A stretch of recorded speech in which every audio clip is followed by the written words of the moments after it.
Please mute your mics. Please mute your mics. Okay. Please check your mics. Mute them, please. So in the last class we were talking about the main model. The main model. That means I said I'll be talking about it. We will start the session. So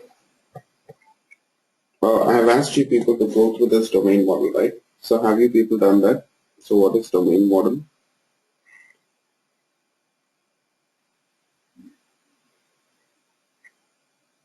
Domain model.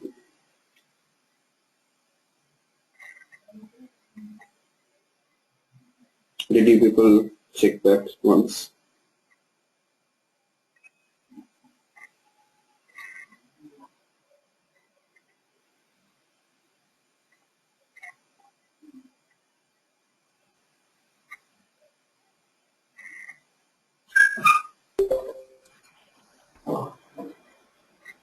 Domain model.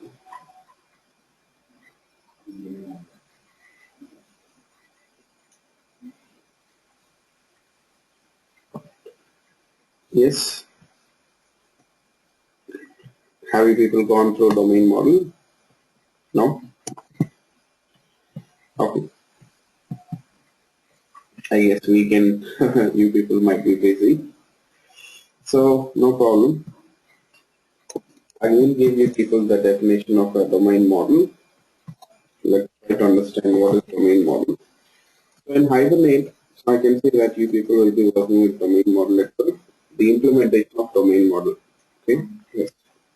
Hibernate will be working on the implementation of domain model.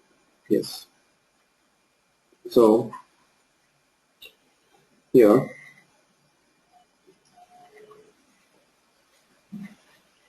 the domain model provides a conceptual image of the problem domain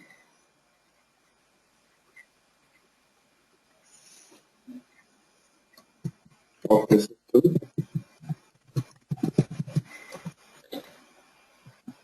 or problem domain is enough, okay, for which we are developing an application.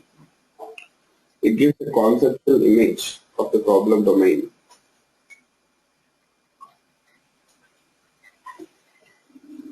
Problem domain which we are developing. So the next statement what it says, domain model describes various entities and their attributes, relationships and constraints, cardinality and ordinality that govern the problem domain. Yes.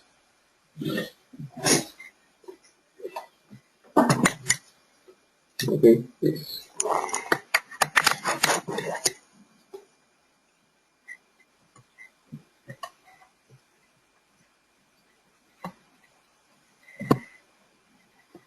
Yes. So please make a note of it. So domain model provides a conceptual image of the problem domain for which we are developing an application. Describes various entities and their attributes, relationships and constraints that govern the problem domain. Yes. Okay. So,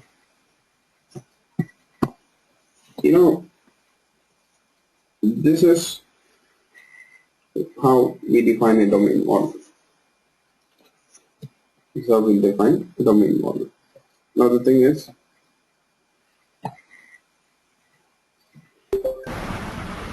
I said in the domain model we'll have entities, attributes,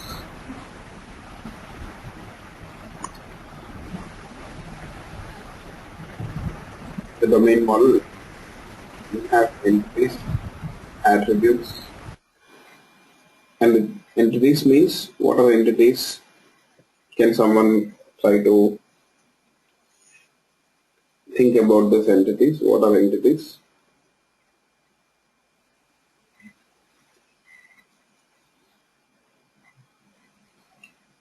think of entities. What are entities? Yeah, it can be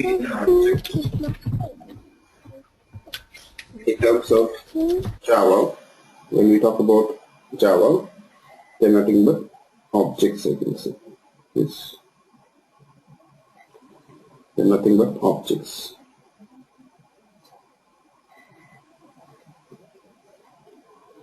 So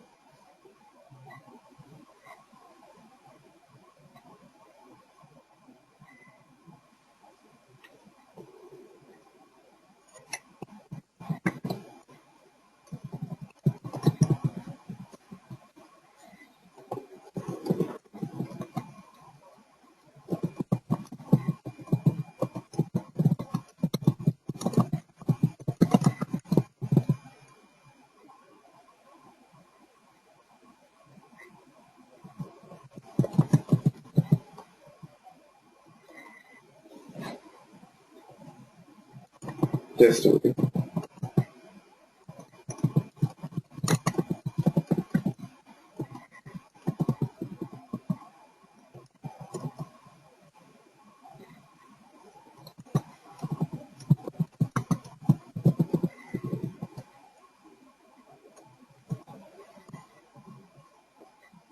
Okay. You know,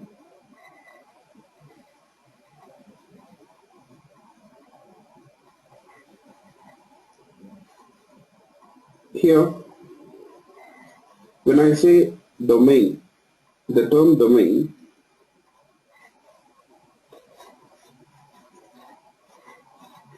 it is widely used. Okay, it is used a lot.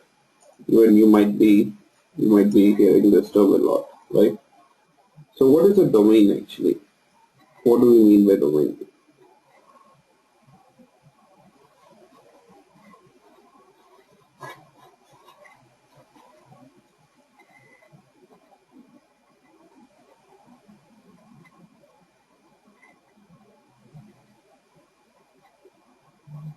What is a domain?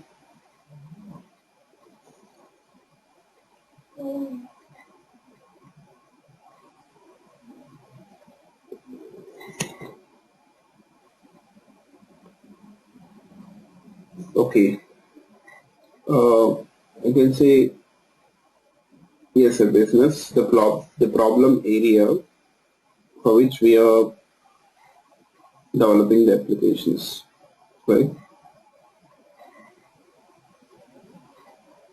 Domain means the problem area for the business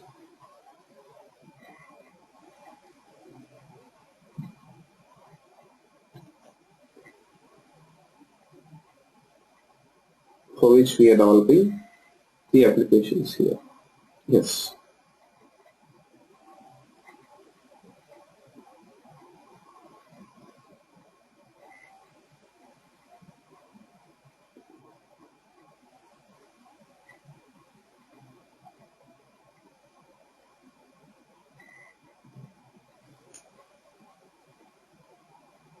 So examples of a domain can be, you know, just a second, financial domain,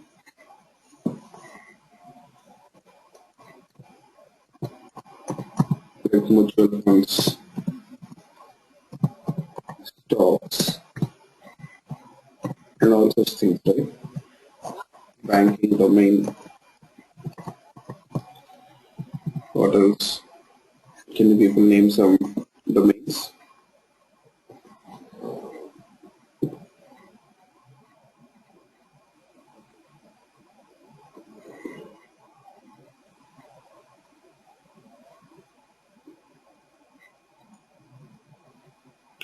Traveling, let's say, yeah, traveling, uh, maybe insurance, hospitality,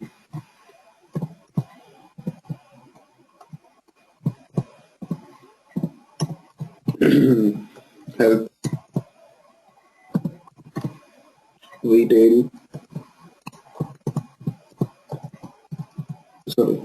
retail. Nowadays, online shopping domain also, that is online.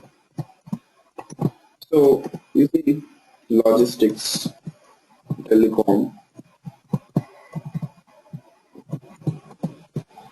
So there are many such domains, right? Yes. So these are all the different domains, or the business sectors for which we develop the applications, and these applications will help the clients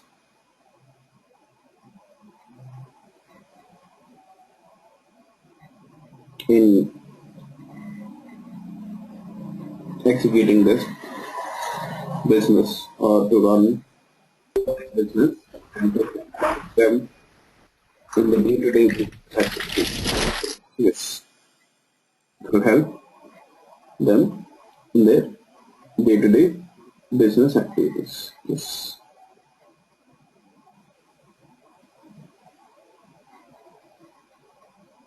fine.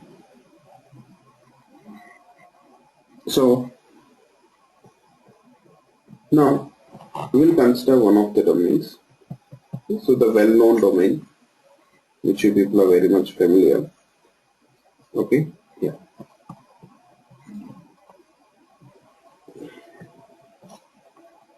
Oh, just a second.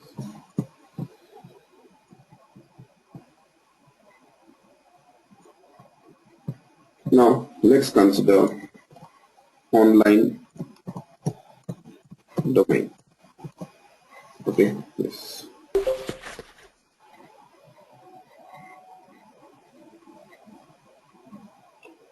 Online shopping domain, let's say. Okay. In this domain, now if you will try to understand the domain model here of this particular online shopping. Okay. Yes.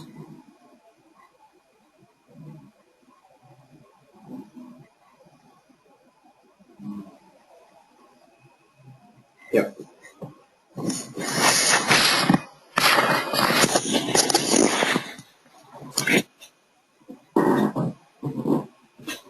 So if you consider this problem domain, online shopping, so the thing is here, we have to first understand, oops,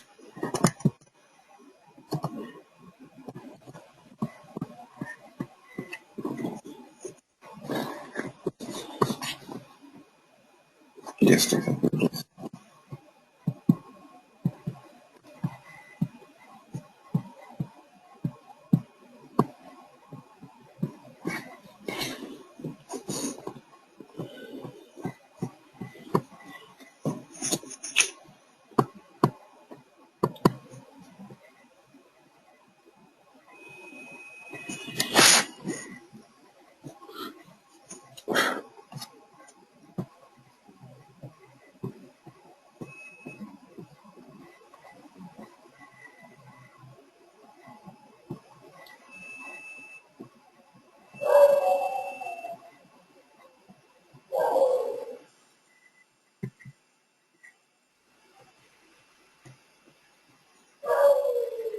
Yeah, hello, I'm sorry.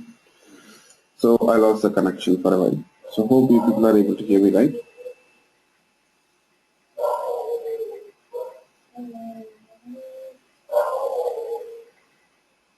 Okay, fine, sorry. So if you consider this domain now,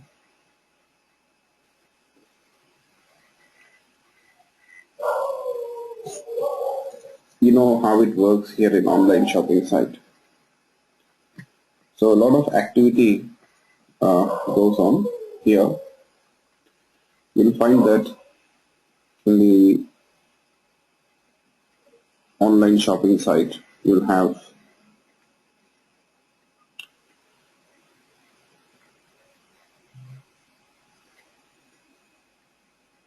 users called as sellers, you'll have users called as buyers,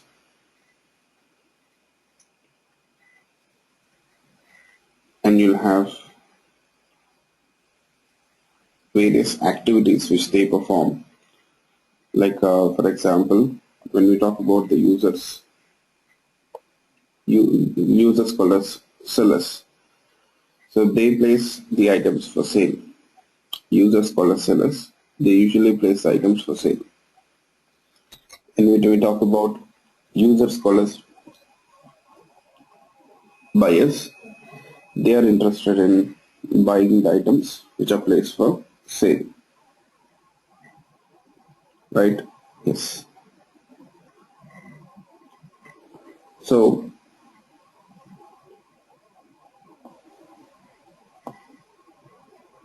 here,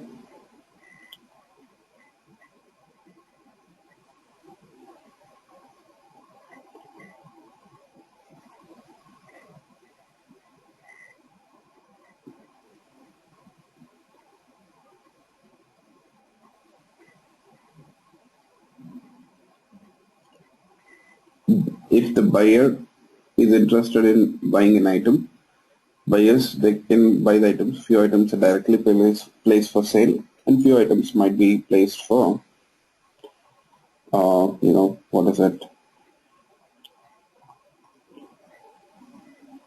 They might be placed for auction. Yes, for bids, to place bids. So it depends.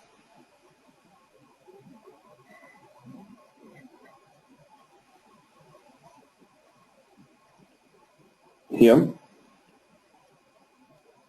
that is what happens.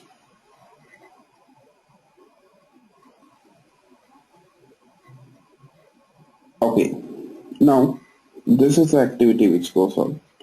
We'll have items for sale, right? And the items which are bought by the user, they should be, shipped to the users, especially the buyers. Okay, yes, fine. So if you consider this online shopping site, given this context here, okay, if you consider this online shopping site here, now in this domain, what are the different actors involved? In this domain, what are the different entities or actors involved here? Yes, that is the question. So the most important actors here would be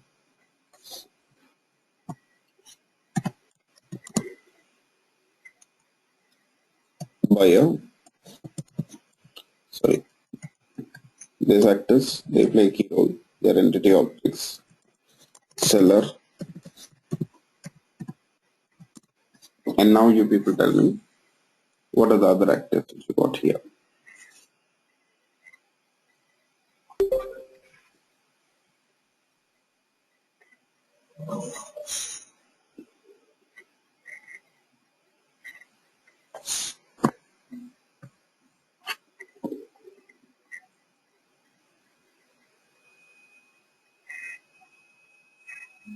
Okay, payment, and what else? So let's say we'll call it as billing. Okay.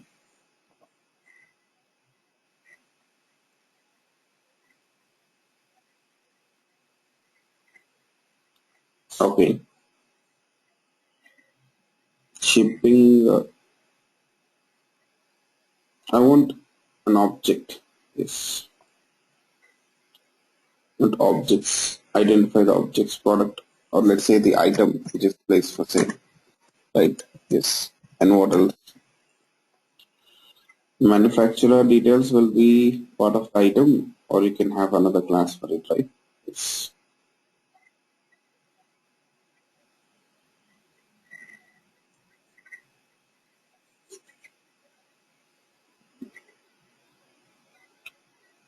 Shopping cart. Okay. Yeah. Cart. When we talk about items again, they are categorized, right? So items, they belong to different categories, right?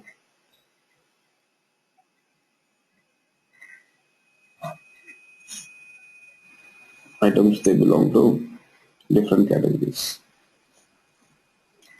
We have a category here. Category. Yes. And what else?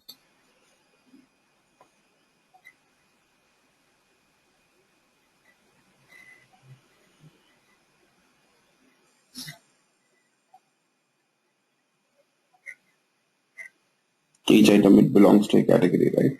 Yeah. So for you'll have shipping, you have talked about shipping, right? You'll have shipping address, say address, billing address. Let's say we'll just call it as address. That's it. Okay. Yes. Fine. So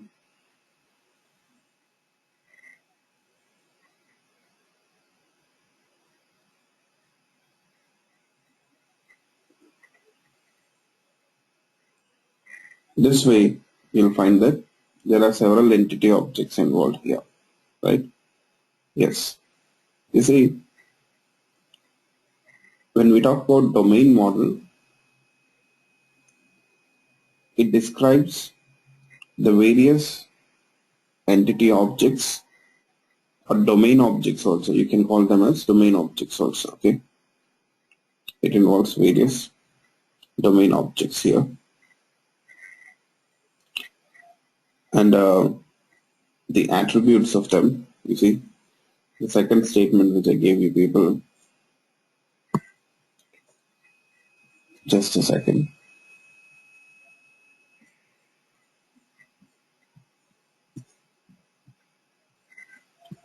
regarding the domain model. What it says, it describes various entities and their attributes. Attributes means in object-oriented concepts, how can we define these attributes? What does that mean?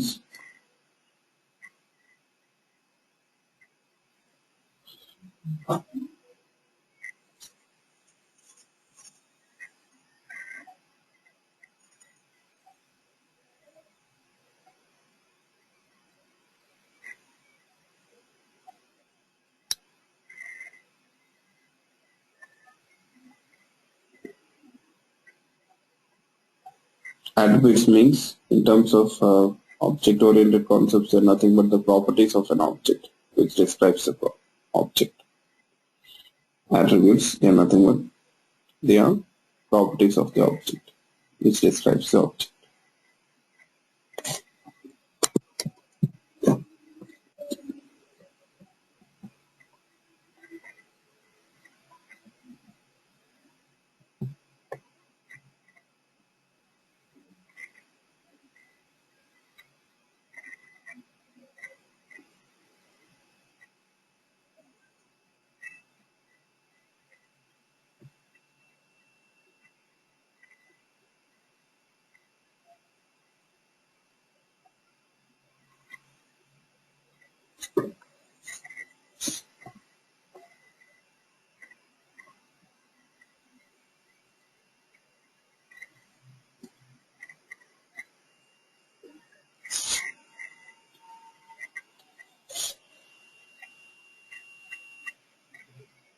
Yeah, I'm sorry. I guess there's a small issue. Connect to. Okay, so I was talking about attributes. Attributes means they are nothing but the properties which describe the which describes an object. Yes. Okay. And it says relationships between the objects. I can say that relationships means yes. You know that basically objects will have relationships, right? Yes. So the relationship between those objects and constraints. Constraints means, what does it means? Cardinality constraints. Any idea about those constraints here? Cardinality constraints. What are they?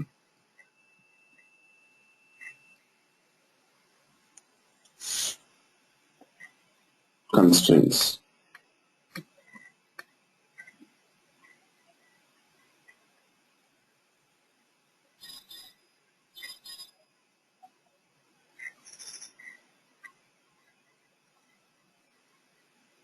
Um, Cardinality constraints. They're slightly different. They're not limitations basically.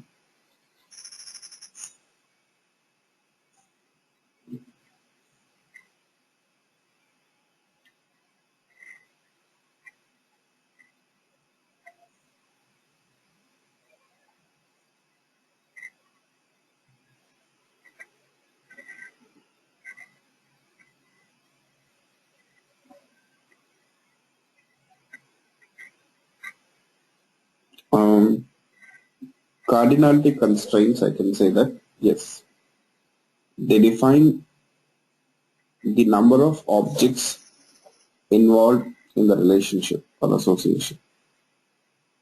The number of objects involved in the association. Okay, yes, like one to many, many to one, and all such things. We'll discuss about it, okay? We'll see that. So when we talk about objects, objects will have relationships. Relationships can be simple associations or they can be complex type. They can be inheritance type relationships or associations. They can be different types here. It depends.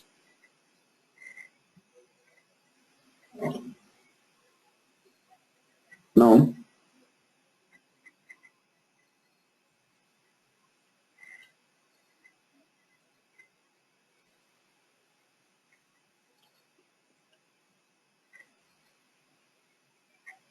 we'll try to understand what are those associations or relationships here and how it works. Yeah, let's see.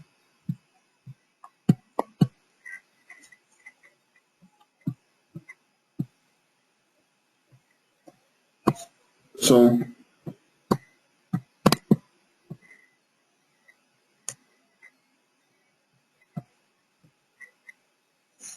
this is just a simple example of domain model. It's not perfectly drawn. Okay, yes. This is one of the examples I can say. Yes. Okay, fine.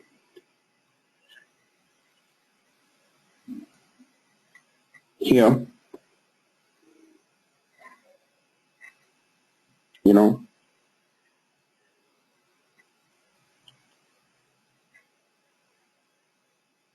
the objects are defined, are described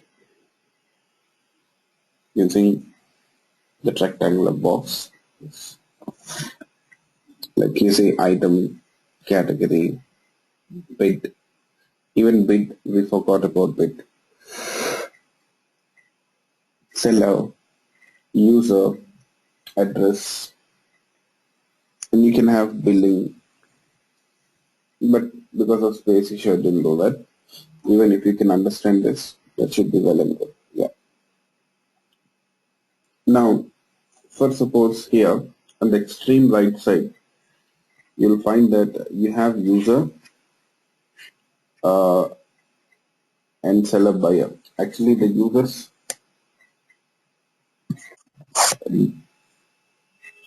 you know that we have two different types of users. And when we talk about users, yes, you know that users will have common attributes, common properties.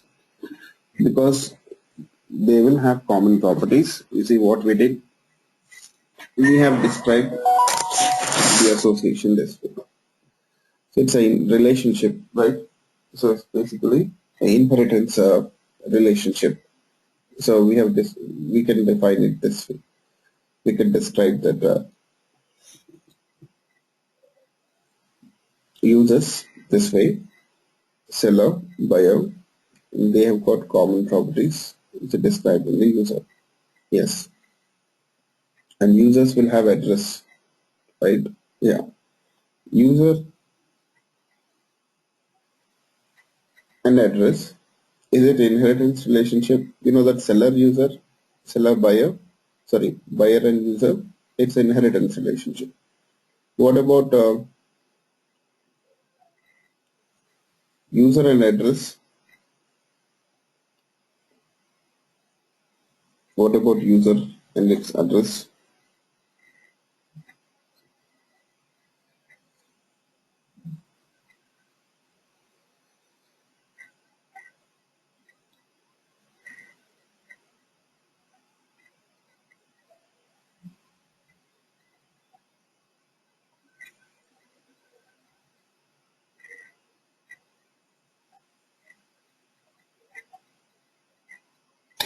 It's not a inheritance relationship, right?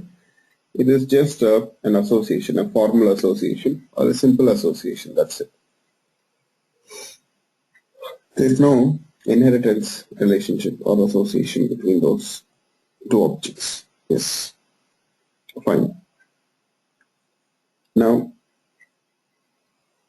if we consider seller and item, here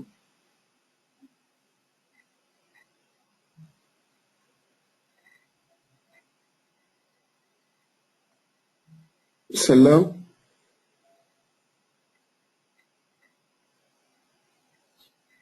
and item have got association.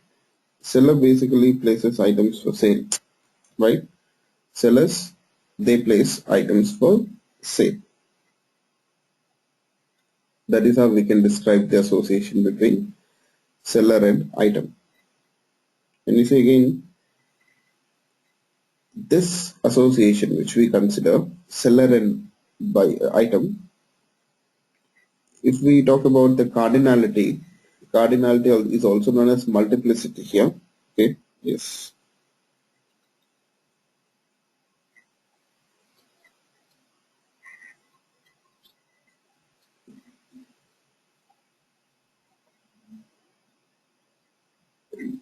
It is described as one to many.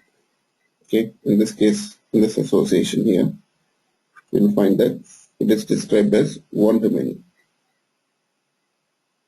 That means the number of objects involved here, as I told you people, yes, one seller can place many items for sale, right? That is how we describe it. Yes. So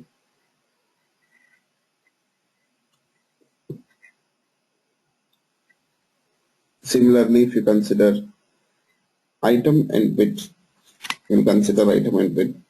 Okay. And you see, when I said one-to-one association here, when I say one-to-one, it is basically from seller's perspective.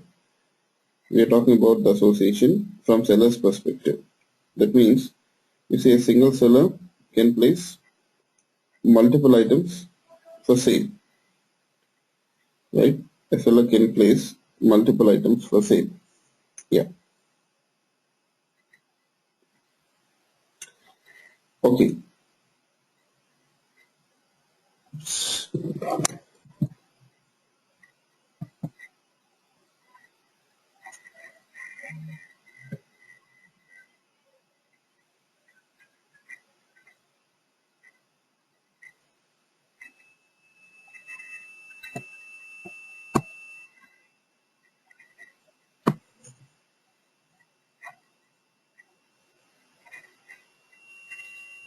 Yeah, I'm sorry. Okay, you see, seller will place multiple items for sale, right? Okay, from seller's perspective, it is one to many. Again, the same association, if we describe it from item's perspective, the same association, if we describe it from item's perspective, then this association is many to one.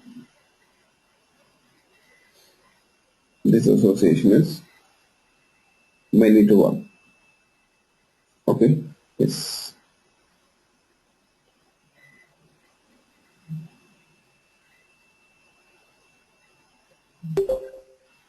That means many items are placed for sale by a seller. Yes, that is how it works. Now, when we talk about bid and item, so from items perspective again, it is one to many. You know that, yeah, on an item, on one item or on an item, many bids are placed, multiple bids are placed on an item. And when we talk about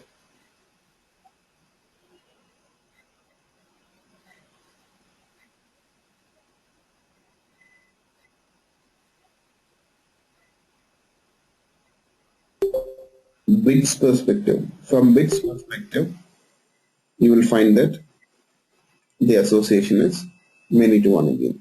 Many bits are placed on an item, right? Many bits are placed on an item. Yes, that's it. Now,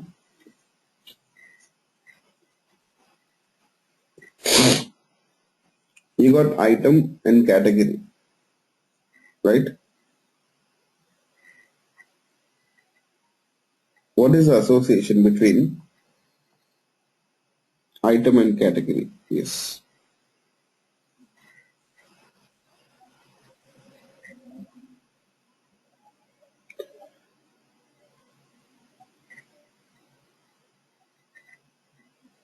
Yes.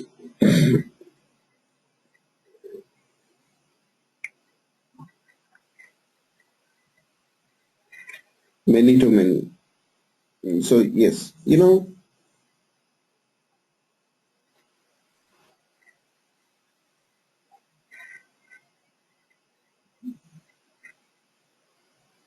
a category, actually you know that items are categorized, right? Items are grouped into various categories. So here,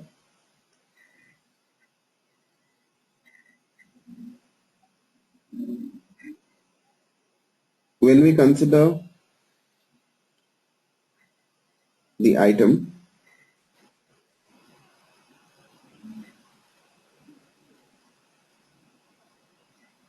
an item can belong to one or more than one category. Am I right? Item, it belongs to one or more than one category.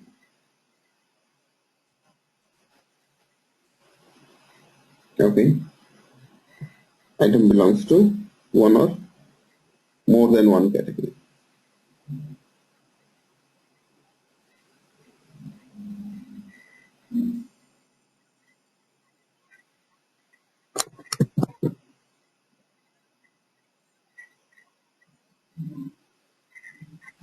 Yeah. Item can belong to one category or more than one category. How I can say it is one or more than one category? How I can say it is one or more than one category? You see, for example, let's say if you consider a category called as mobile, let's say. So mobile category may have a subcategory called as, let's say, Samsung. And Samsung may have a subcategory called as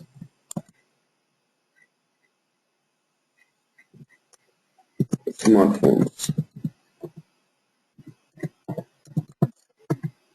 And under that you can have a subcategory called as not subcategory. Let's say there is a mobile itself. Let's say Note 2.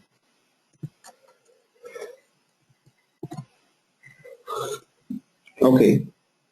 Now you see this is item. Note 2 is actual item.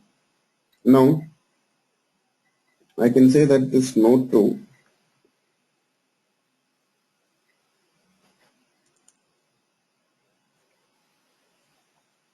it belongs to smartphones category, right? Note 2 also belongs to Samsung category.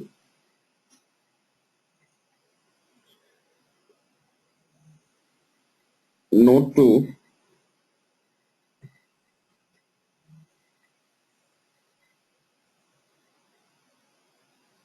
also belongs to the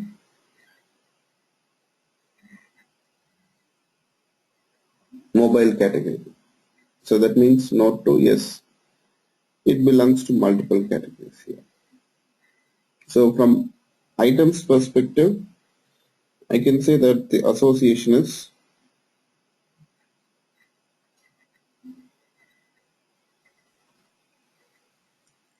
one to many. Okay, from categories perspective, when we talk about the association, so how it works.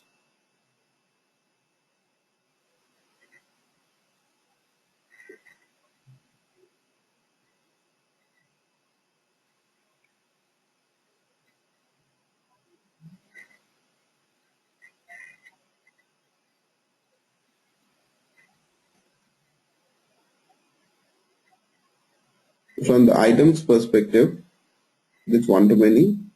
From categories perspective, what it will be? You see, in a category, how many items you'll have?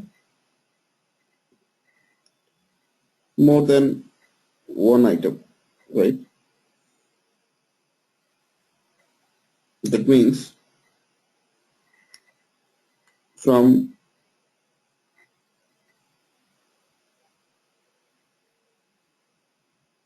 categories perspective also, it is one to many. Usually you'll find that here, the many to many association, when we talk about it, it is actually one to many from both the perspectives. This is the example. You see, for suppose in the smartphones category, you can have another mobile, let's say Galaxy brand. So you got yours. So this way, you, you got S3, S4. So you may have several items, right? Yeah. So in a category, you got many items, and a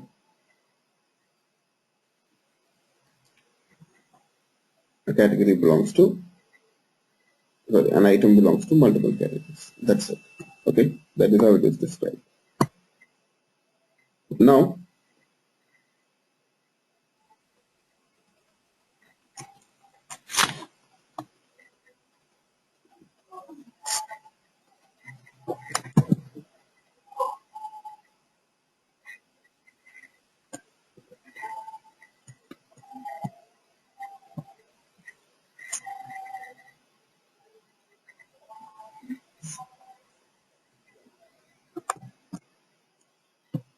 just a second, please. Yeah, I'm sorry. There is a slight disturbance in the net today. Yeah, now we'll consider the other associations. We have one to many to one, many to many, and the other one is one to one. So, is there any one to one?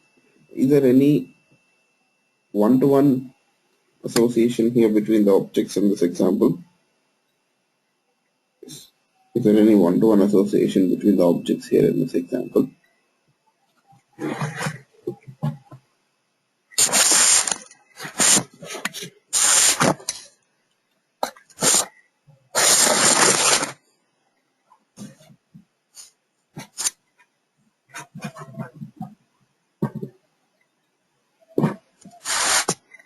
Yeah. Is there any one to one? Yeah, I can. Yes, we can say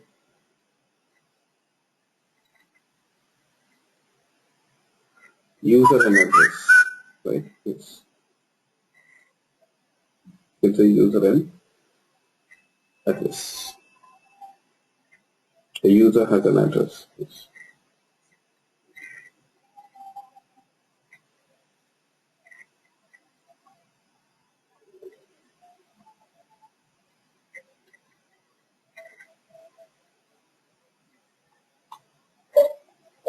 So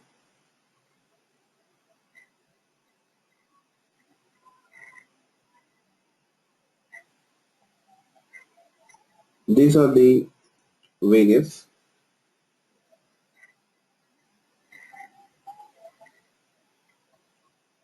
types of associations, a cardinality constraints, I can say, which will say between the objects which are related. Okay?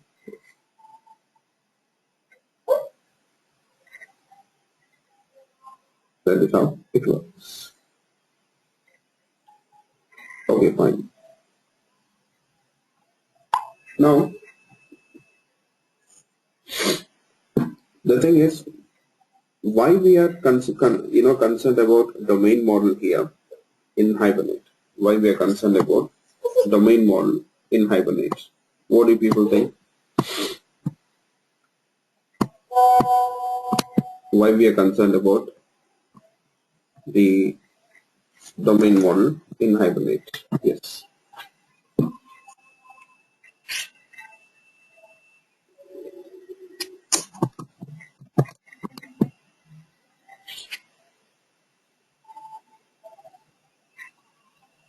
Yes. What do people think? It is required for ORM.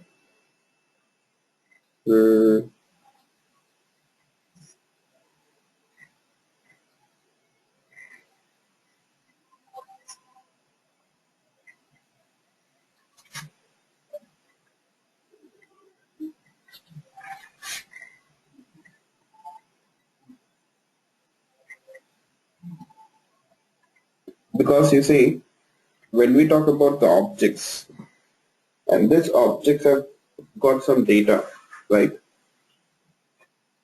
In the domain model,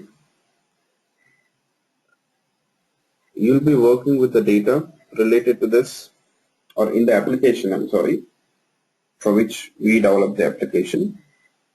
Sorry, the domain for which we develop the application. The domain for which we develop the application, you'll find that you'll have domain objects, and in the application you'll be working with the data. You'll be working with the data related to this domain objects. Okay, and we have to consider the storage or data persistence here, storing the data related to this domain objects, storing the data permanently related to this domain objects into the database servers. Okay, and when we talk about storage and the database servers, storing the data to the database servers and all, so that is where Hibernate comes into the picture, right? Yes. So now in Hibernate, what we have to do is here, we need to uh, implement this domain model which we have discussed so far. We have to implement the domain model. Okay, yes, just a second please. Yeah, just a second.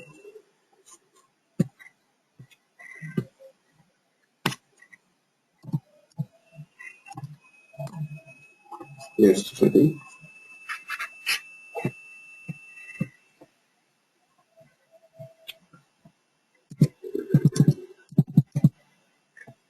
So yeah, in the domain model, sorry, in Hibernate we'll be implementing the domain model. Okay, and you see,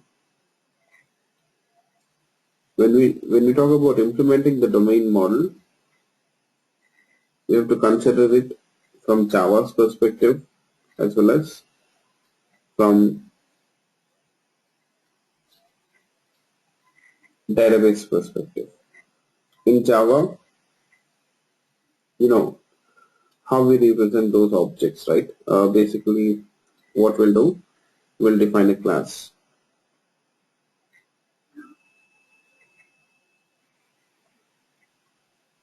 So for each object, we'll define a class,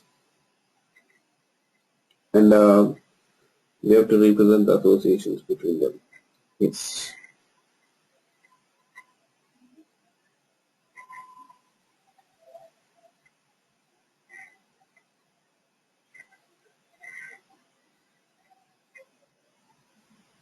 Here,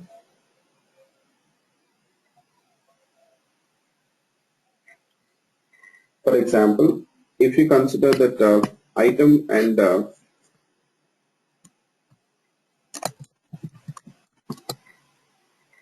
big, item and big. If if you consider these two domain objects. Now how will you represent them in Java?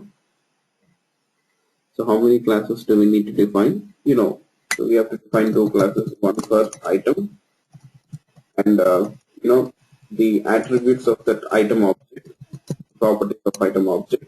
You will define them or you will declare them as variables or fields here in this class, in the item class. In the item class, the properties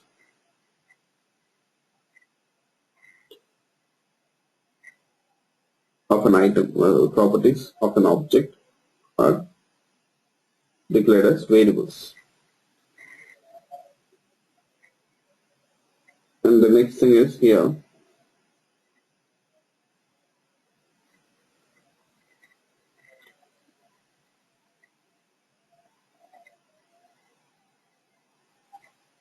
when we talk about the bit even, the bit also the same thing. Yes.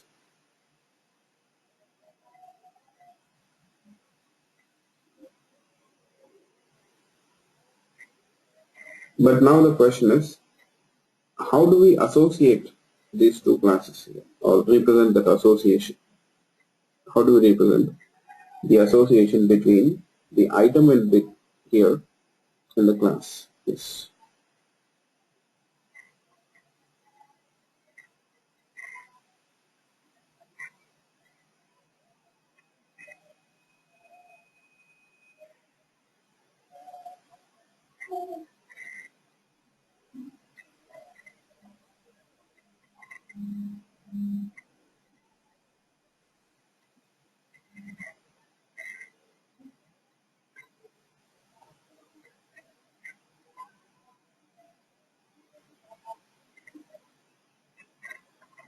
You got my question?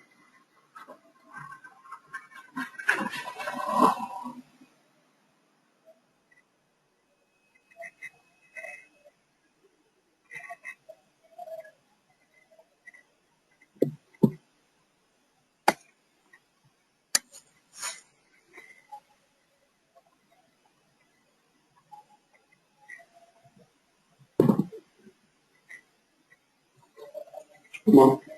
Come on. Come on.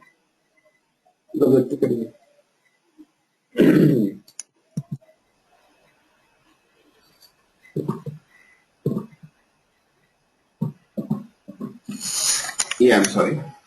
So how do we represent that association here? What do people think? How do we represent that association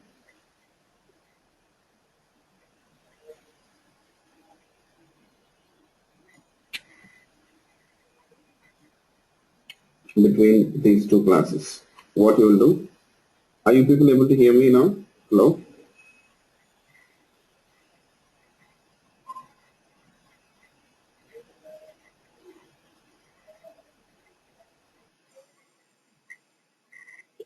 So how do we represent that association?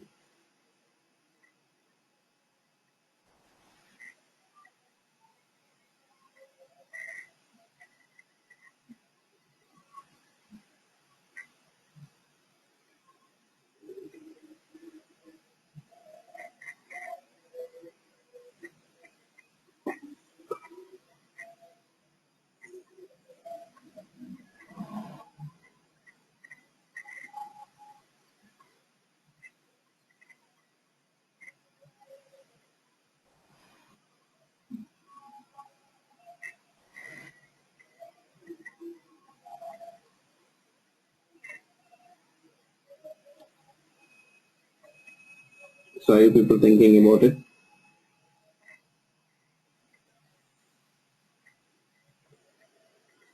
It's very simple in Java. So what you need to do is just add a reference to the bit in the, sorry. If we represent this association from bits perspective, then we have to add a reference to the item in the bit class. That means bit or this bit is placed on an item. That item object reference on which this bit is placed, it holds that item object reference here. The bit object holds the reference to the item object. Yes. Mid object holds the reference to the item object here. Yes.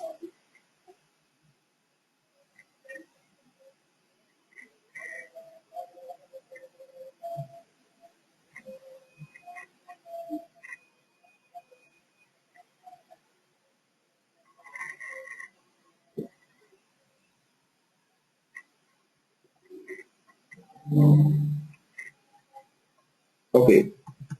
But when we talk about items, from items perspective, how will you represent the association? Because you see, item is not associated to a single bit, right? It is associated to multiple bits. So what will do?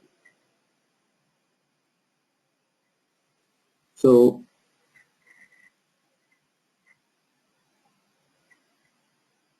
when you got multiple bits, in that case, we have to do this. Add bits collection here to the item. That means bit object has got a reference to multiple.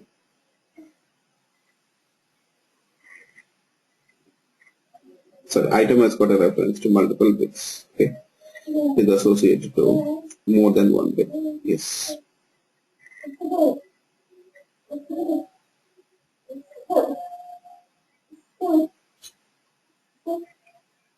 So this is how we represent a one-to-many association. Item has a reference to it, or it holds reference to multiple bits. So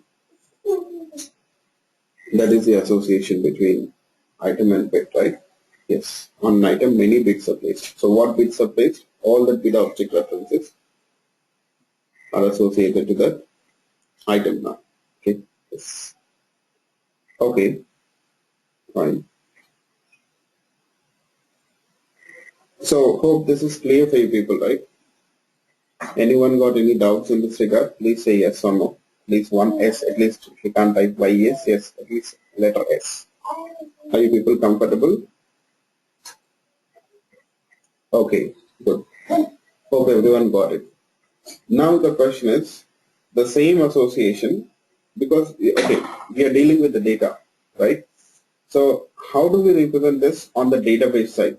What to do? On the database side, how will you implement it? So that is what, in Hibernate, always we'll be talking about implementing the domain model. So on the database side, what to do then? Because with Hibernate, you'll work with both Java as well as database, right? Yeah.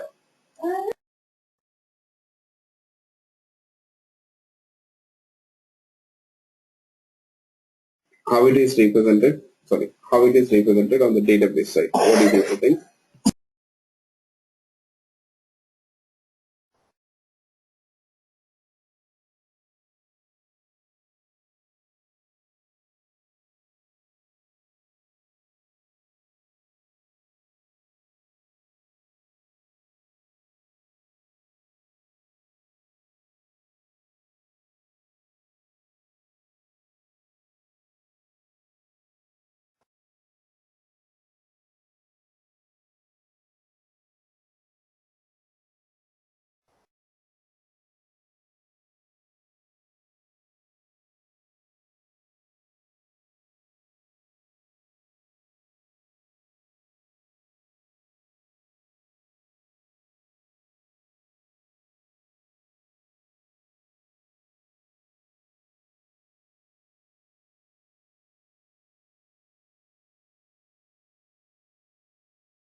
Yeah.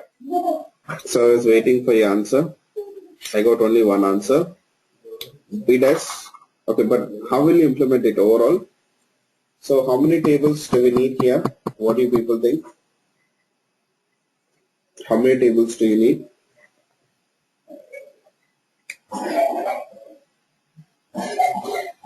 How many tables do you need in this case?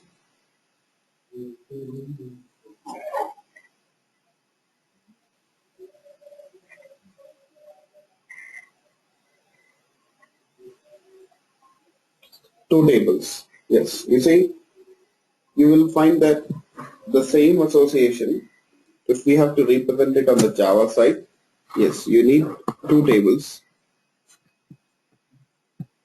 You need two tables, one for item and one for bit.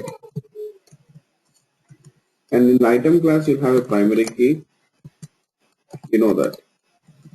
And in the bit class also, you'll have a primary key, you people know that.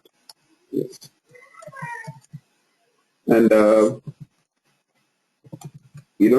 here,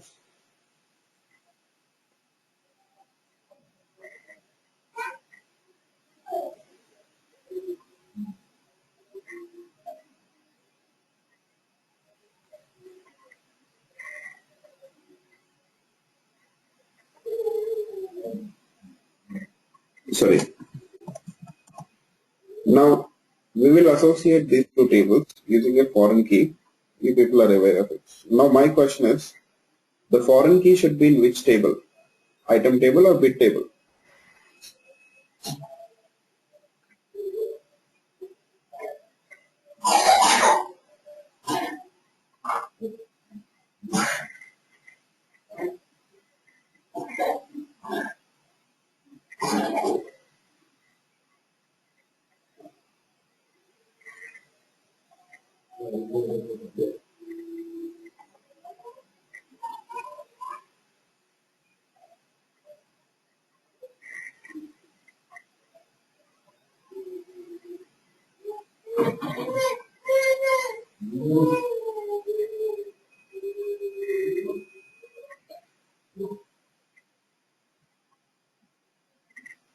In item, in the bit. Okay, I got both the answers. So actually here, you see, the foreign key column should be in the bit table itself. Okay, so you'll find that we'll have a column, foreign key column, this way, item underscore ID. Yes.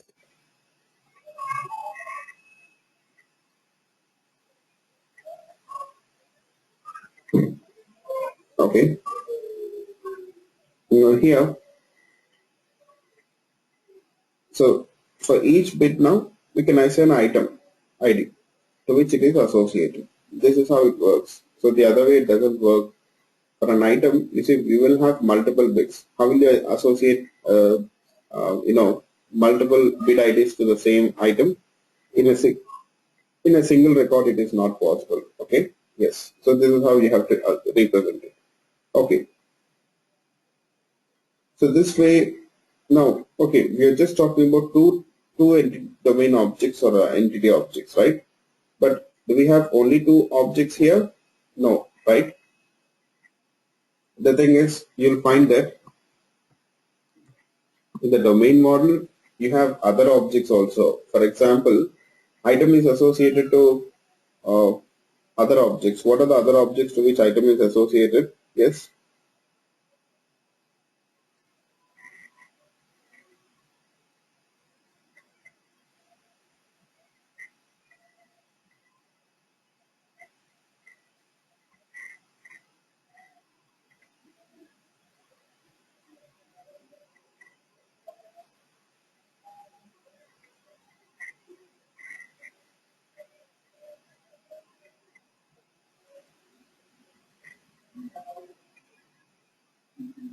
Yes, it is associated to seller category also, right? So that means what I want you people to understand is when you talk about this domain model, the whole picture, you will find that yes, an object can be associated to several other objects. Okay, so we have to represent all those things. But we'll start with one by one. All the associations which you got. We'll start with one after the other. Okay, yes, fine. So first we'll start with this uh, association. But before that, I'll be using this association, another example a lot. For this one, okay, we have already worked with product, right? So first we'll start with product here. Okay, yes, just a second. So we were talking about the product in the last class. It reveals product details. Let's say for the products, you got sellers, seller. For the product, you got sellers.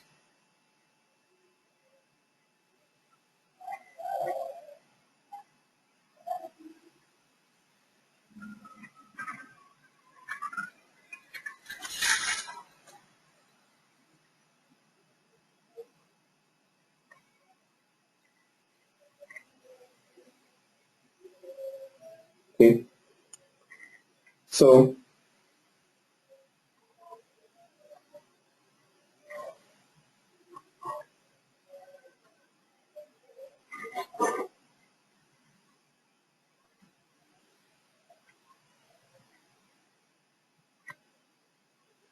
you know, sorry, not seller, supplier. You consider supplier here. So, products are supplied by the products are supplied by the supplier. Yes. You see, in order to store the supplier details, in order to store the supplier details, you need a supplier table. And when it comes to Java, we use a supplier class. So already I've got a table. Let me show you people. Now I have a question for you people. So if you consider product and supplier, I said products are supplied by the supplier. Let's say, a particular product is only supplied by a particular supplier. Okay, but a supplier can supply many different types of products. Okay, yes, we'll consider that a supplier will supply many different types of products, but the products which are supplied by a particular supplier will not be supplied by other suppliers. They'll be distinct, let's say. Okay, so each supplier will supply the products, okay, uh, which other suppliers will not supply. Yes, fine. So I got that supply table also. Now I'm going to show you people.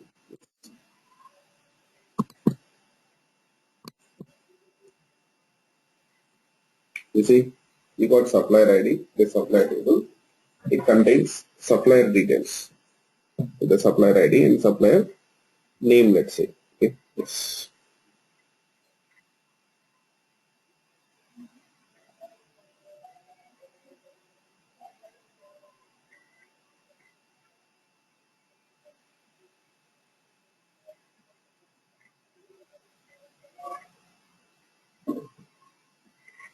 So now here,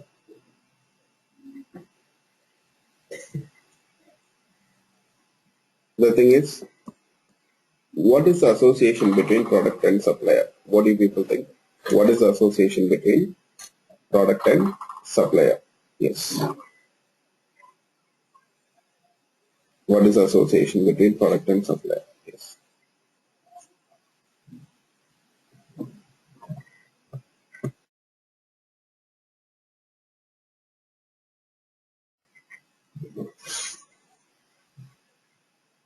What is the association between product and supplier?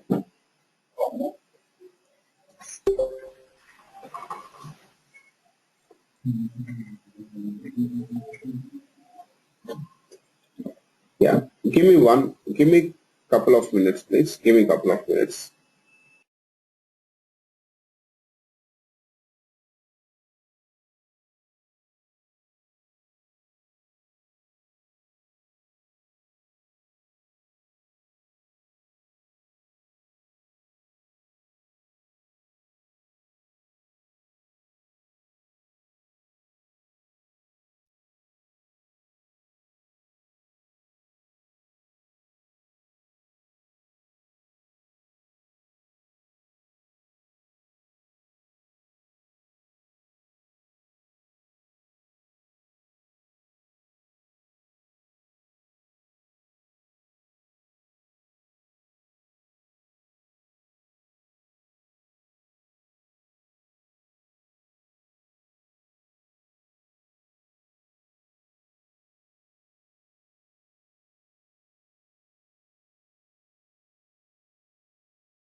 Yeah, sorry. So yeah,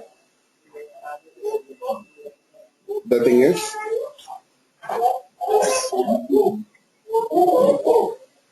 now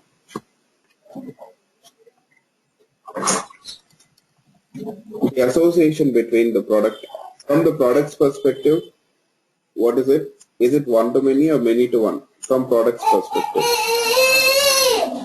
From product's perspective, is it one to many or one many to one?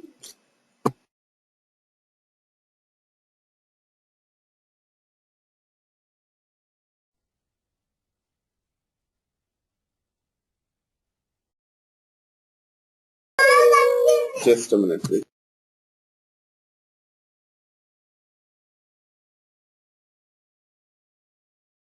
Yeah, I'm sorry. So the thing is, now it is many to one association. Many to one association. Many to one association. Many to one. From product's perspective, it is many to one association. So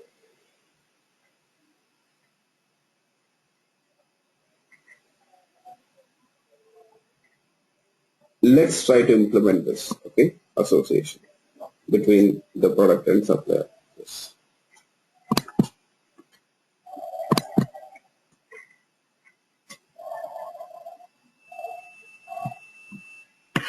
So we got a product class. Let me define a supplier class here. Okay. We got a product class. We'll define a supplier class. Yes.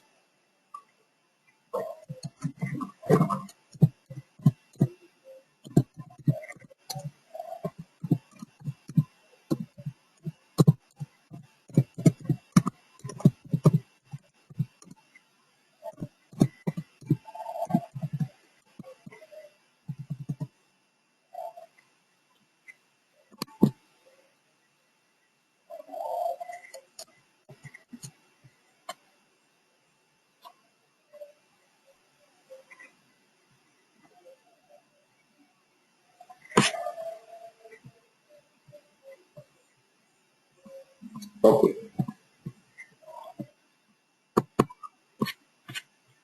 So I got a supplier class now. Okay. Yes. You see, here is the supplier class. So now we have to map this class to the table. So how will you start? So first of all, we have to annotate it with entity annotation to represent that it is an entity class. And then we'll use table annotation here to map this class to the table. Yes. And then we'll use ID annotation and column annotation. Name equal to supplier ID.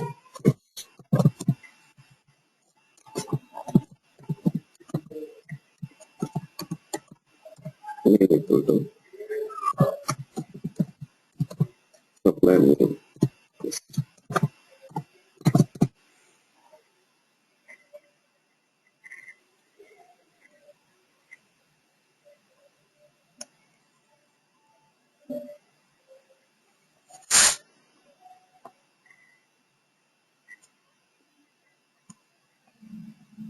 Okay, we got the supplier class, right?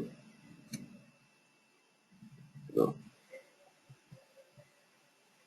You see here, in the product class,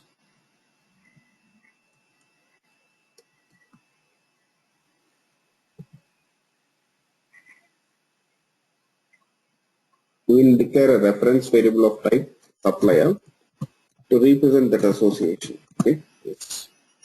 Supplier.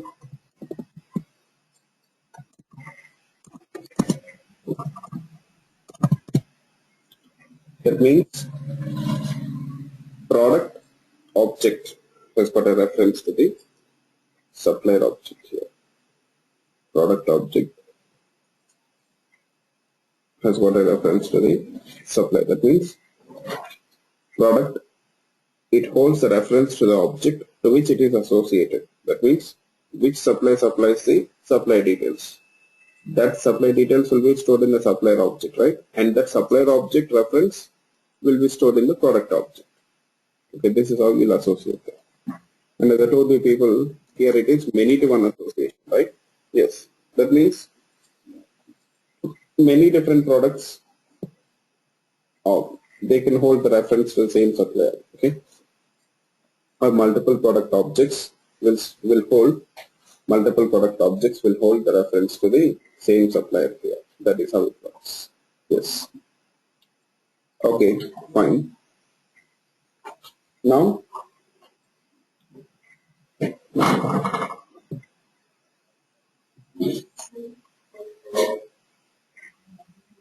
let's represent this association here. Many to one.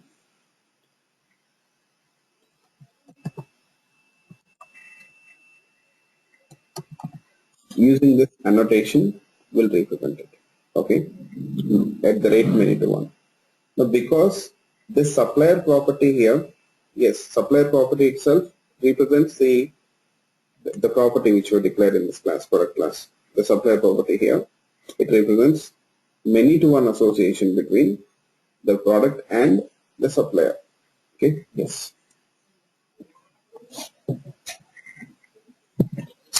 It represents a many to one association between the product and the supplier here. Okay, yes. So that's the reason why you see we'll annotate it with at the rate many to one. Okay, now I have a question for you people. On the Java side, you see we use reference variables this way to represent the association. But when it comes to the database, how the associations are represented on the database server, when it comes to the database, when it comes to the database, how this association is represented on the database side, what do you people think? Yes.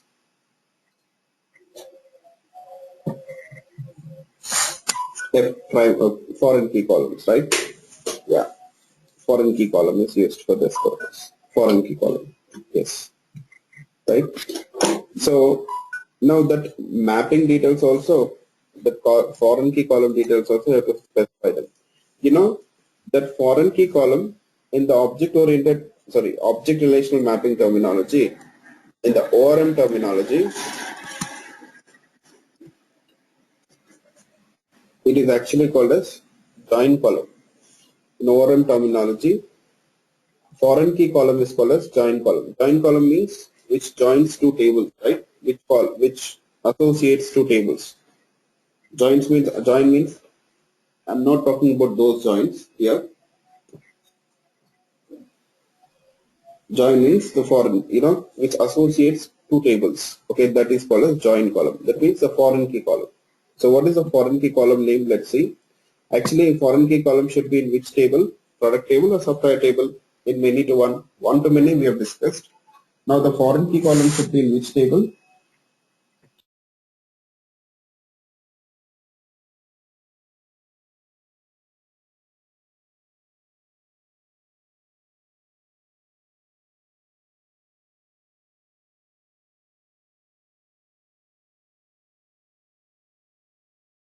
In the product table itself.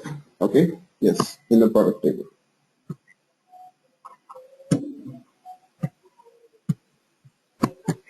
So just a second.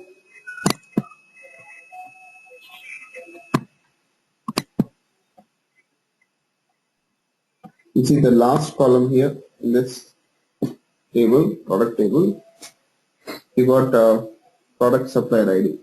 You see this product supplier ID itself is the foreign key column. You see in that product supplier ID you'll have supplier ID. So this product is associated with supplier. That supplier details are stored in that particular foreign key column. Okay, that is how it works. Yes, fine. So that foreign key column name we have to specify that here. Okay, product underscore supplier underscore ID. Yes, that's it.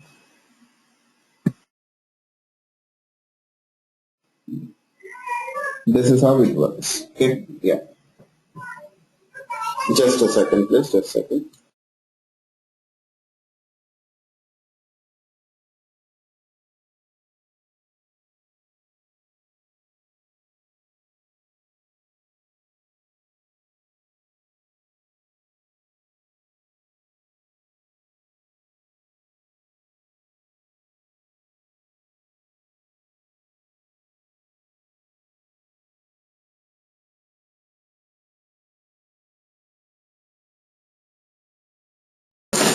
Yeah, sorry. Okay, fine. So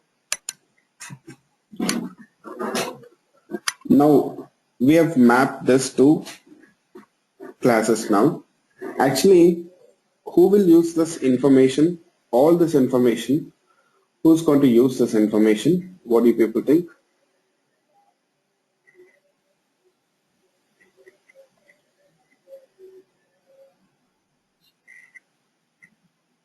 Who will use this mapping information, which we are configuring here using annotations?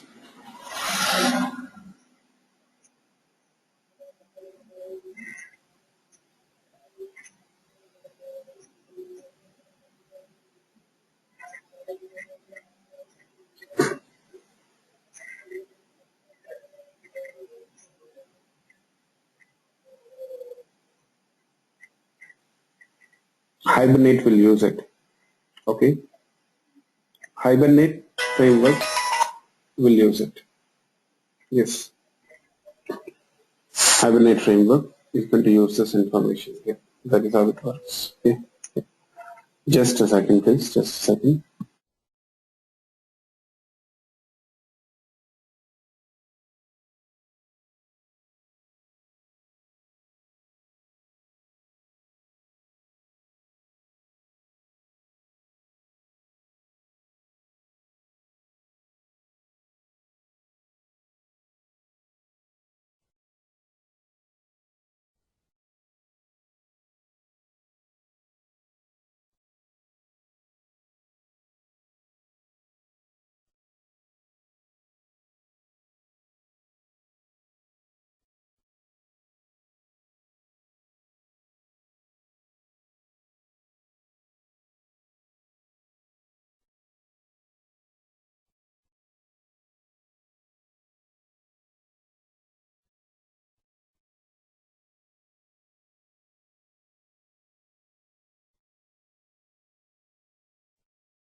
Sorry.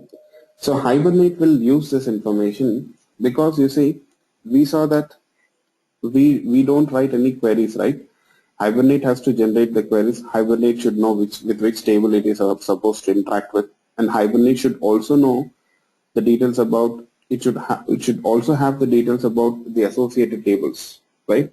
Yes, it should also have the details about the associated tables. So all this information is actually needed for Hibernate. Okay. Yes. So this is how we'll specify the details. What if the details are incorrect? Then what happens? What if this mapping details are incorrect? The Hibernate framework will not be able to work with this. For suppose if you gave the table name as wrong, or the table which you gave, the table name which we gave, let's say if the table is not existing. Okay, if the table is not existing, then what happens? It can't do anything in this regard, so it will simply throw errors. So you have to give the right details here. Okay, you need to give the right details. Yes, fine. Now we have created the supplier class, right? So we have to configure that supplier class details. Okay, configure supplier. Sorry guys. The entity class. Now already we did that. The product. Okay, actually, as of now, I'm only configuring the details about the supplier in the product. We are adding a reference to the supplier in the product. Yes. Yeah, because here, what is the significance of this supplier reference variable in the product? What is the reference of significance of the supplier reference variable here? Yes.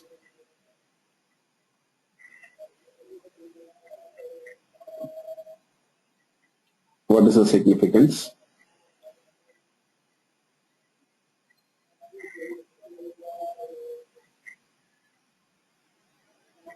What it represents? Actually, the supplier reference variable in the product, it represents a one-to-many association, right?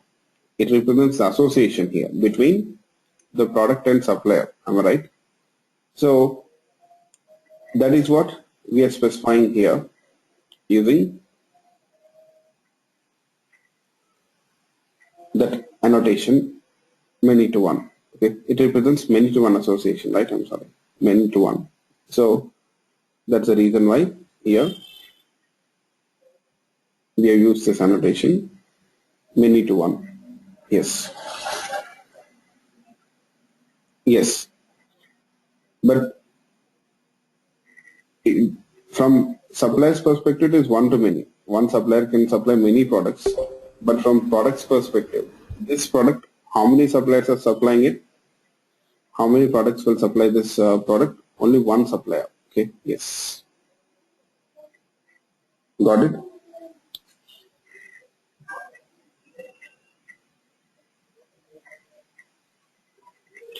Okay, fine. Now, having understood this mapping, now let's move on and continue our discussion. Okay, let's test this now. Okay, yes. Now, how Hibernate is going to help us in this regard? Let's see. You know, if you people remember, in the last class, we have created a DO. What is it? Product DO. You see, product DO. In the product DO, we got a method called as get product by ID. So this method takes product ID and obtains a session and returns that product object reference. Yes.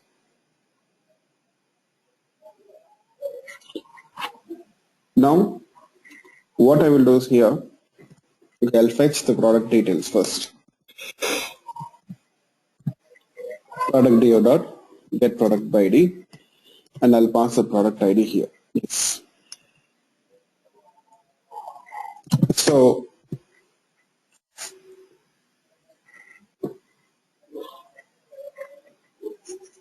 when we pass the product ID, it simply returns the product object reference. You'll get a product object reference, right? So that product object reference contains the details about the product. Yes. Now what if I want to fetch the associated supplier details? You see, to this product is associated with supplier, right? So this product is supplied by supplier. So how should I fetch the associated supplier details? So what do you people think? How should I fetch the associated supplier details?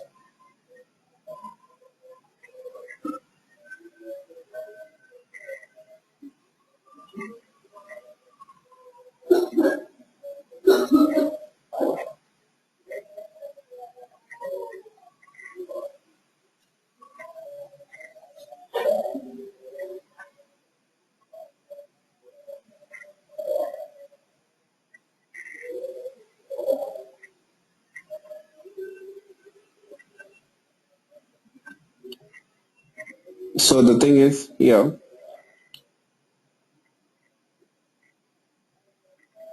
I can do this. In the product, just a second please, let me see this. In the product class we got supplier property, right? Yes. Actually, I will declare uh, a getter method and setter method for that supplier reference variable. Okay. Yes, you see I'm adding a getter and setter. That's it. I'll do this. You got these two methods, get supplier, set supplier. Okay. So we'll, in order to obtain that reference, product supplier reference, associated supplier reference, all you need to do is just call that get supplier method. What happens if you call the get supplier method? Simply it returns say supplier object reference. That's it. That's it.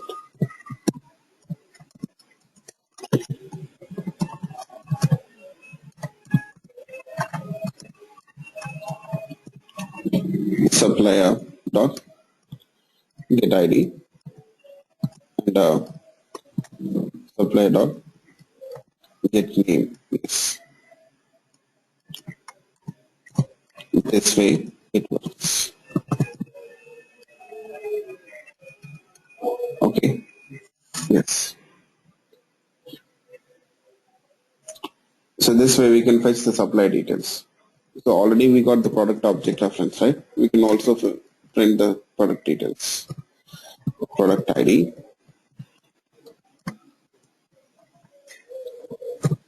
product dot get ID,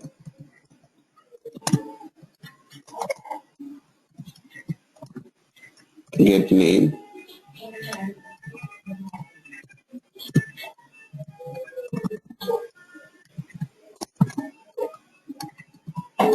get description,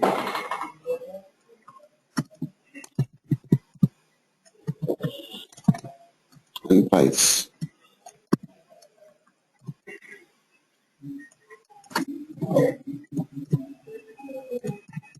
Okay. So let me run this code.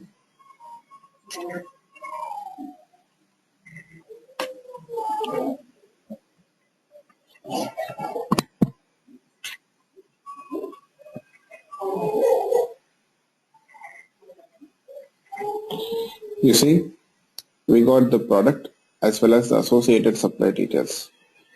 You know, Hibernate, it also helps us to manage the associations. Hibernate will also help us to manage the associations. That is the advantage of using Hibernate, I can say. Okay, hope you people got it. So any doubts in this regard, please let me know.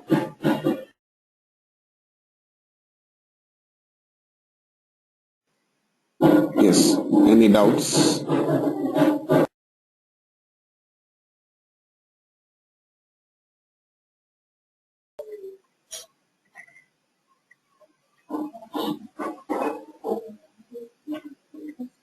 If you were to do the same thing using JDBC API, in order to fetch the associated supply details, what you'll do?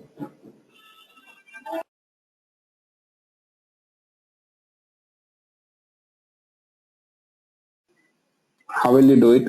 Using Hibernate. Yes. So if you were to use Hibernate, what you'll do?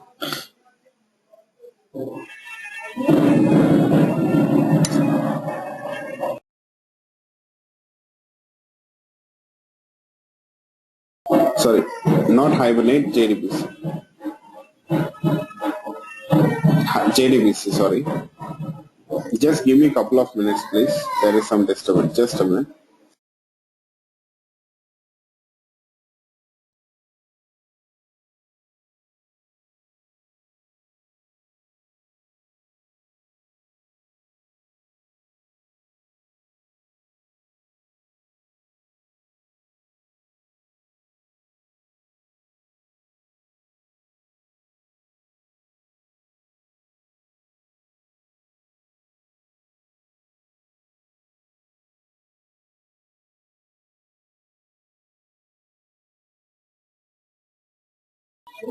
Yeah, sorry. Yes.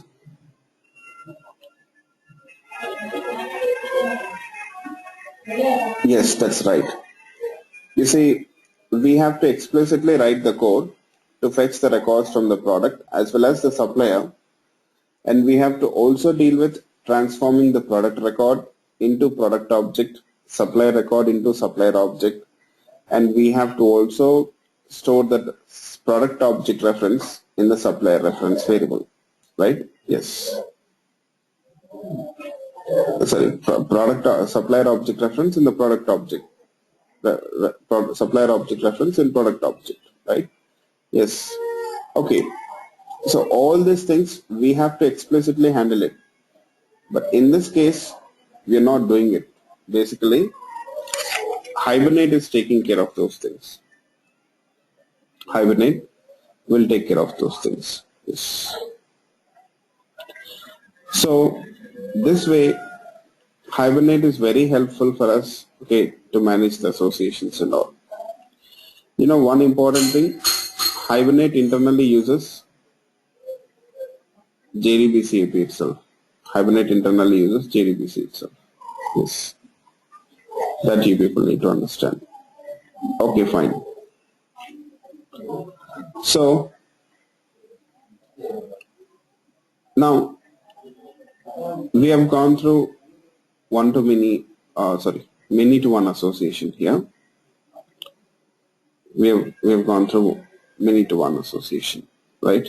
Yes. Now actually from supplier's perspective, it is what type of association? From supplier's perspective, it is what type of association?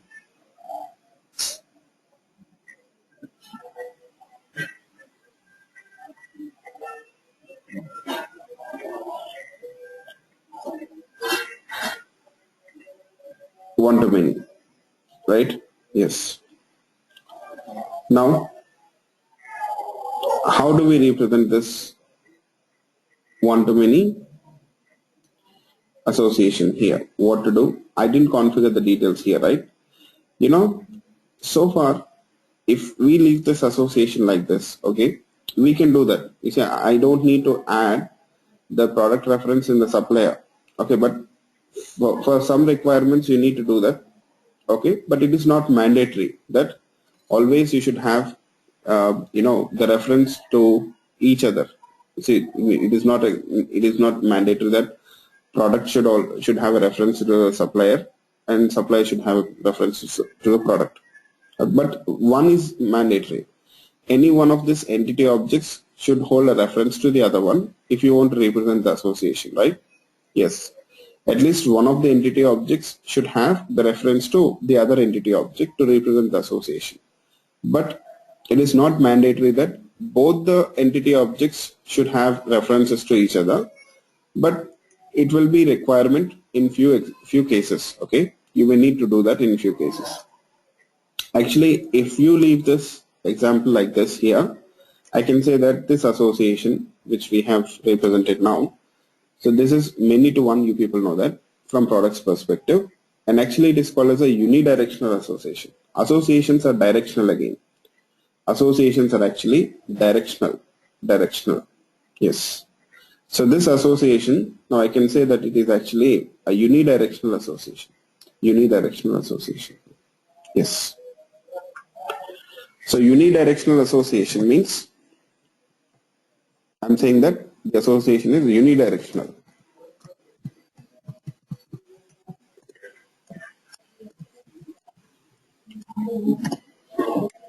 Unidirectional association. Yes.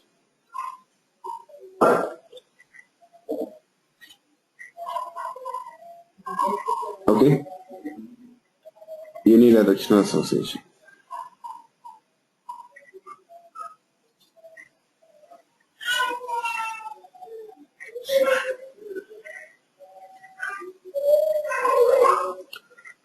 So what does that mean actually? What do people think? What is a unidirectional association? What is a unidirectional association?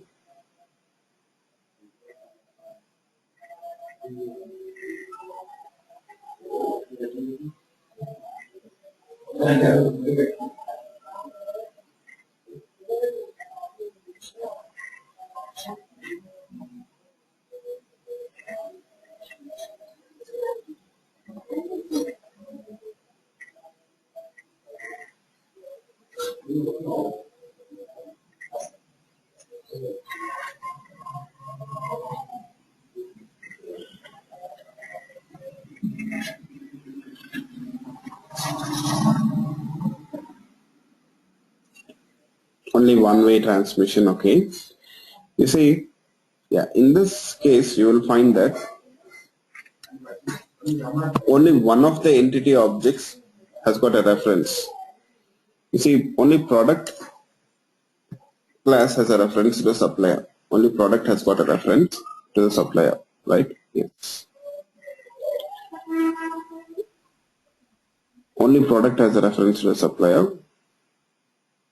Supplier has got no reference to the product, right? I can say that in this example, only one of the entity objects is aware of the association. Only one of the entity objects is aware of the association here. Yes. So which entity object is aware of the association? What do you people think? Which entity object is aware of the association here? Yes. Product. That's right. You will find that only product has got a reference to the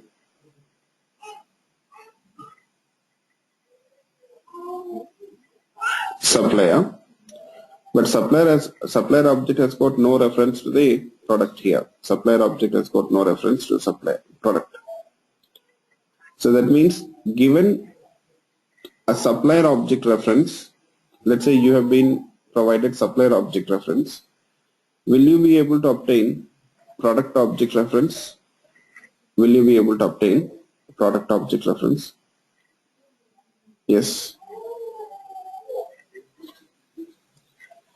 Given supplier object reference, will you be able to obtain the product object reference?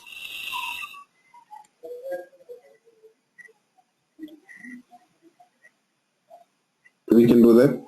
I guess we cannot, because in the supplier, if the supplier object is provided to you, in the supplier object, do you have a reference to the product?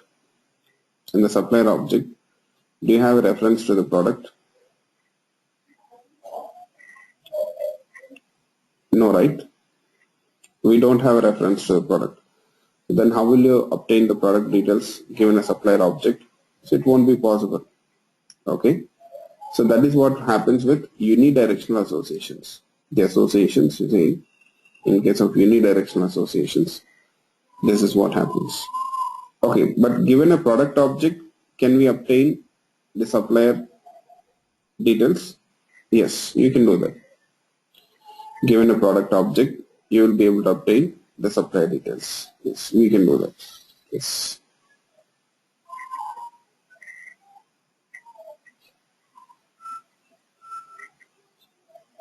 Okay, yes. Fine.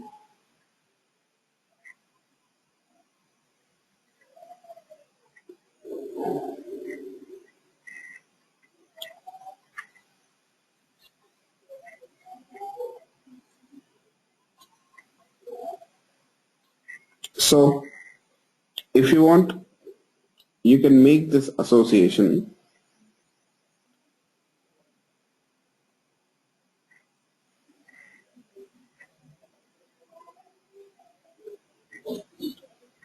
bidirectional. Okay, we can make this association bidirectional. Bidirectional means, you will find that even a product object will have, even the supplier, the other entity, will also have the reference to that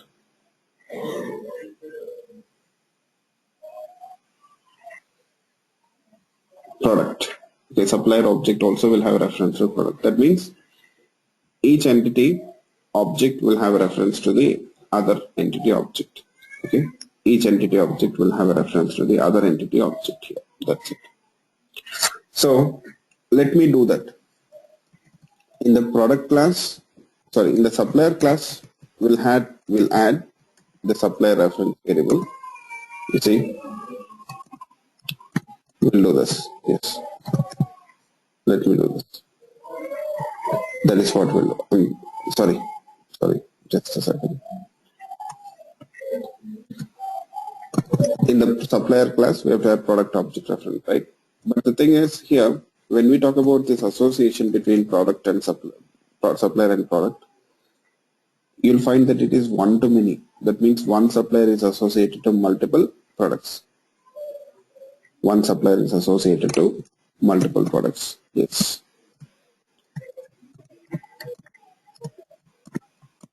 So we have to do this. Add a set type reference set. Let me add this getter and setters. So basically, now what it indicates, the supplier has got reference to all the objects which it supplies, to which it is associated, right? Supplier has got reference to all the product objects to which it is associated. Supplier can be associated to multiple products because the way, as I told you people, supplier can supply many products, right? Yes. So many is represented using collection in Java. You people know that. Yes. Okay, fine. Now, here, on top of this, now, property, the products, this is special property now here in the supplier class, right? So basically it represents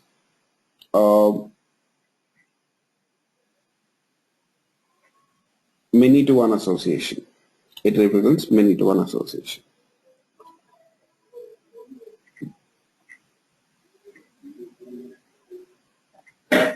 That's the reason why what we'll do is here, we'll add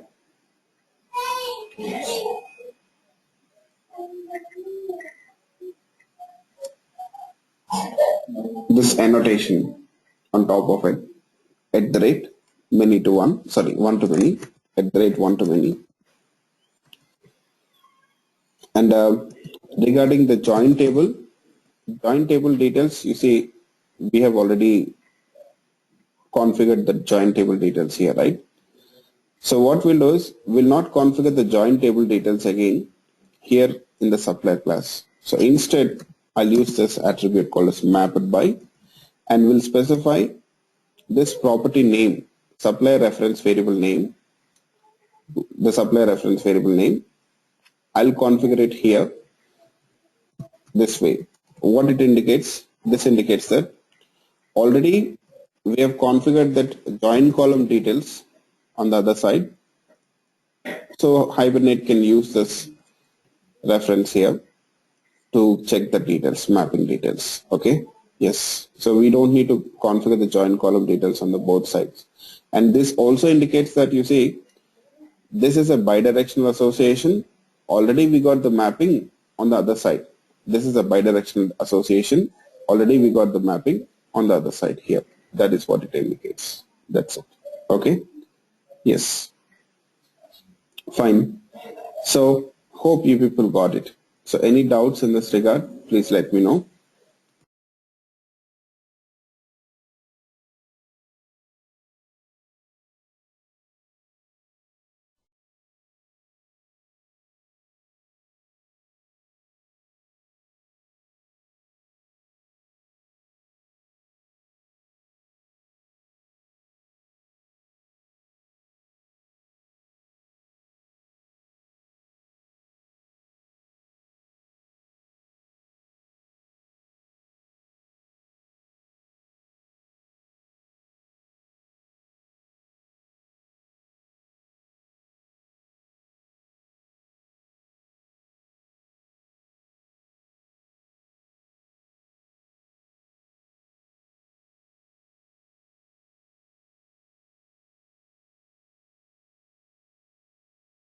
Okay.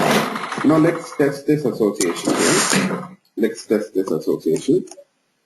So now that means, now given the supplier object reference, now we can fetch the associated product details. Okay, let's see. So product DO dot, actually in the product DO, okay, we don't have any method to fetch the supplier detail. We have to create a separate DO for the supplier. But let's do one thing. I'll directly access the session object. First, I'll get the session factory object and open a session. Let me do this session. And I'll fetch the supply details now. First, we'll fetch the supply details itself.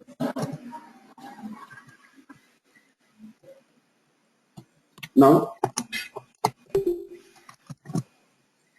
the thing is here, you see the supplier 99901 is associated to many products. So more than one product. Well, I'll use that supplier ID 99901. And you see here, this get method of fetching should fetch that supplier details, whose ID is supplied, and it should return that object, right? It should transform that record into supplier object. Supplier record should be transformed into supplier object and returns the supplier object. Now, what if I want the associated product details? You see, to this supplier, many products are associated, right? So how do we fetch the product details here? What do you people think? What to do?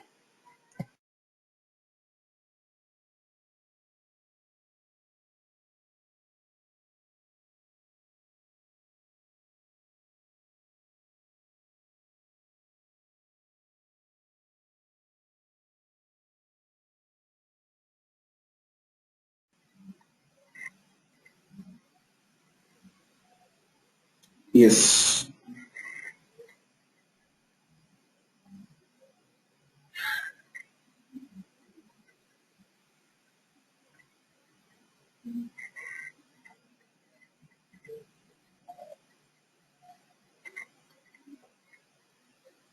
How do we fetch the associated product details now? So first you should have the reference to those products, right? That is the first thing which you need to do here. Yes.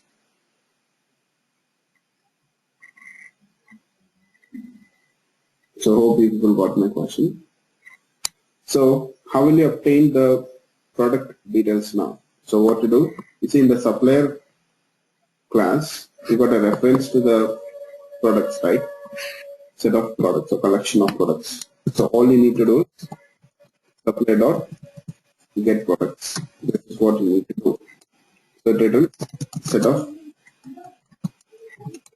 product objects here. It returns set of product objects. You get collection of products. That's it. Now we'll try to iterate through this product list of set. You see, this is what I say. Hibernate provides an object-oriented view of the database server.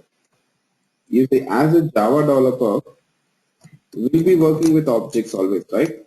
So Hibernate helps us to continue the same or extend the same object-oriented approach towards the database also here. Hibernate helps us to extend that approach of using the object-oriented concepts even when we are dealing with the database server. Because why? You see, in this case, we don't have to worry about the table, the records, the columns, all such things, nothing, right? So straight away we are dealing with objects here. That is what the advantage is. Okay? Yes. Straight away we are dealing with objects here. Yes.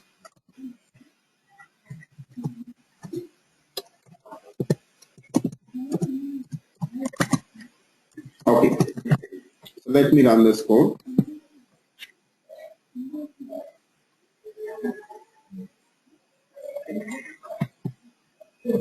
You see, you got the supply details as well as the associated product details here. Yes.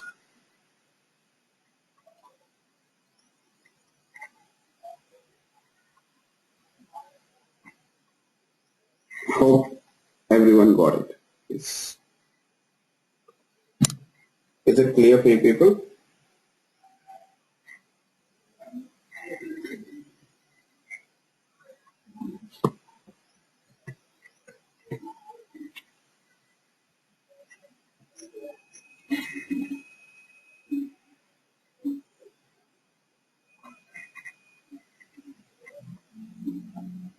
How many rows did get you?